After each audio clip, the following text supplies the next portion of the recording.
attended my BSc Honours program at IMU University, which is in partnership with Htet Eindra University. So today I'd like to share my honours project experiences.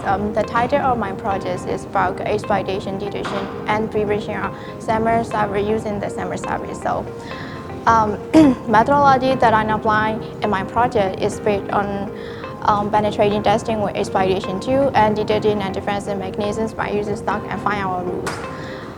For the outcome of my project, send all the results met as I expected, but for some, it still needed to upgrade. And I hope my projects can assist in understanding security mechanisms and it's also defense mechanisms for servers.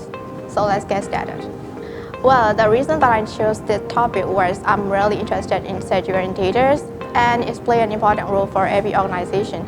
And I also wanted to study about different kinds of attacks and how they can prevent them.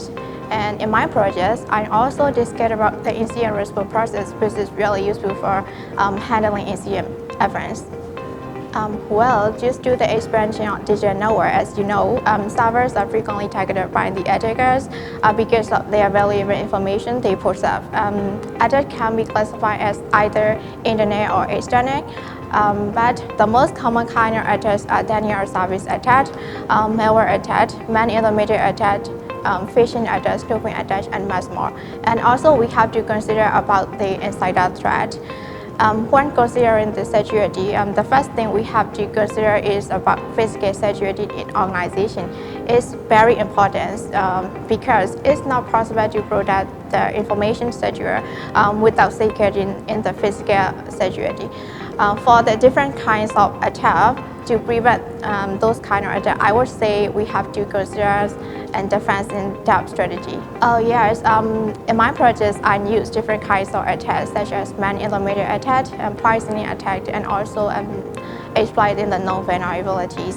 The tool that I use in my project is the first thing is called Nmat. I use this tool to scan for the light hole for opening ports and to detect what device and services are running on the system. And the next one is called Metasploit, and this tool, I use this tool to support the vulnerability research and to exploit the known vulnerabilities. And the next tool is called Wireshark, and it's a popular network packet sniffing tool, and I use Wireshark to capture the network packets between the servers and attackers. And the next tool is called Responder. And I use this kind of tool to make a poisoning attack. The next one is called Htet. It's used to perform the man-in-the-middle attack. For the crashing password, I use hashcat and Jongleur River to crack the password. Where this is my favorite part of my project. Incident response procedure can be categorized in 7 stages, and the first stage is called preparation. In this phase, you have to prepare how to handle the incidents and how to recover to get back the normal operation after the incidents. And we have to also consider about the training for the incident response team member in this step. And the next phase is called identification. It's the second phase of the incident response. In this phase, team member, we have to find the unusual activities and threats by identifying them from the log alert.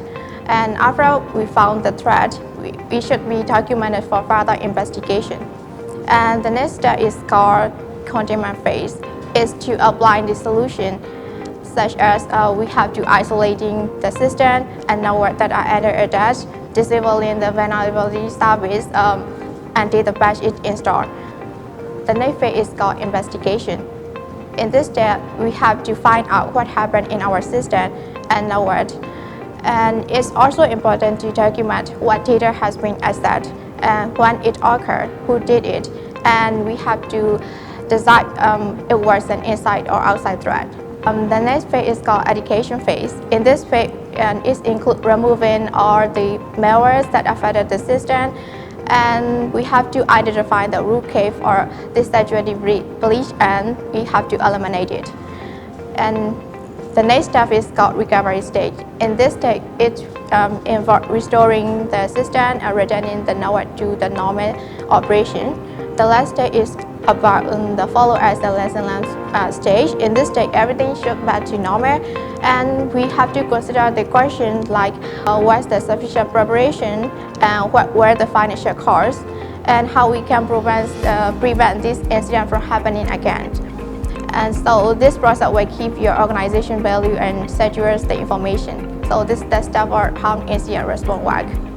Well, as I'm not very used to the penetrating testing and the exploitation tool, I had a very hard time understanding how it works.